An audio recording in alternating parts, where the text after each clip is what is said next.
यज्ञ क्या है? आज तक जो हमने समझा है यज्ञ के बारे में या जो कुछ भी देखा है वो एक फिजिकल फॉर्म है जिसमें कई तरह की औषधि लकड़ियों को जलाया जाता है। घी, तिल इत्यादि सामग्री से उसमें आहुतियाँ दी जाती है, मंत्रोच्चार करते हैं। जो भी यज्ञ करना हो उस यज्ञ के हिसाब से हम चैंटिंग करते हैं। ये सब ज़रूरी है जो हमारे आसपास के वातावरण को शुद्ध करता है। और सबसे बड़ी बात, हमने जो भी संकल्प लिए हैं, जो भी साधना हम कर रहे हैं, उसकी पूर्णाहुति यज्ञ के बिना नहीं हो सकती। लेकिन अगर हम गौर से देखें, हमारा प्रत्येक कर्म एक यज्ञ है।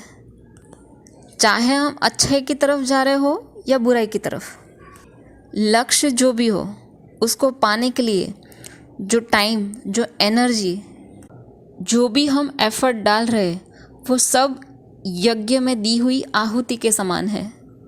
चाहे कोई भी कर्म हो, हमें पढ़ाई लिखाई में आगे बढ़ना हो, जॉब में, बिजनेस में, प्रोफेशन में या फिर रिलेशनशिप में, जो कोई भी इंसान इन सब में सफल होने के लिए अपना वक्त देता है, अपनी जीवन ऊर्जा को खर्च करता है, वो सब उसकी पूजा का एक पार्ट है, एक भाग है, एक अंश है।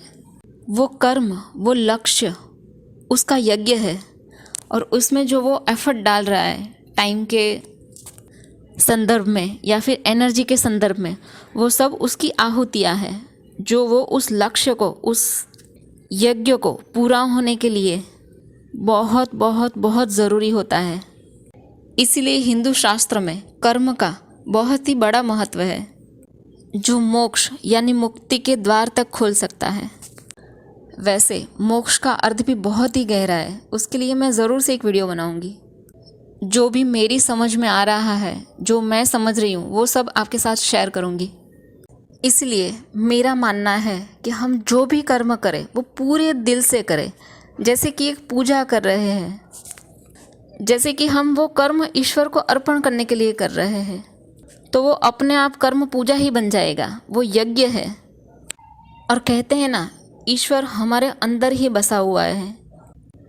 चाहे वो हमारा काम या हमारा लक्ष्य पूरा हुआ हो या ना हुआ हो, हम सफल हो या ना हो, लेकिन हमने अगर जो कर्म किए हैं वो उसे पूजा या यज्ञ समझ के किए हैं, तो उसके सफल या ना सफल होने की कोई चिंता नहीं रहती है।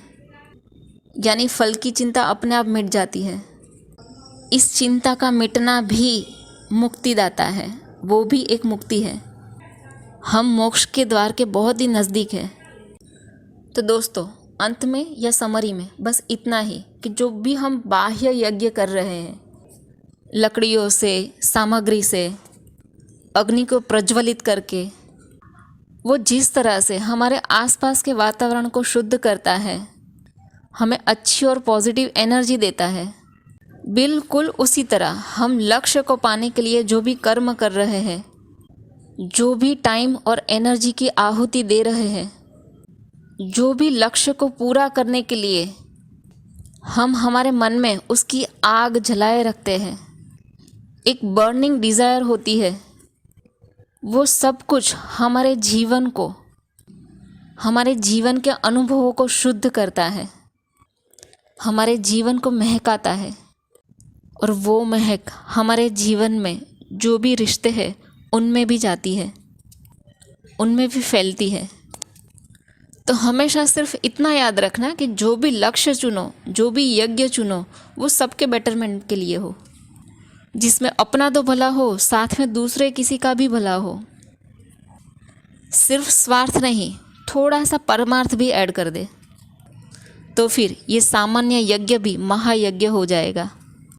दोस्तों, इस वीडियो में दी गई इन्फॉर्मेशन या विचार आपको कैसे लगे वो कमेंट करके बताना। वीडियो को लाइक कर देना, अपने दोस्तों के साथ शेयर कर देना, और हाँ, चैनल ज़रूर सब्सक्राइब कर लेना। हम सबकी जीवन यात्रा शुभ और मंगलमयी हो, सबके जीवन में जो कर्म रूपी यज्ञ है वो सबका सफल हो, अच्छाई की तरफ जाए, सच्चाई की तरफ जाए, बस यही कामना है।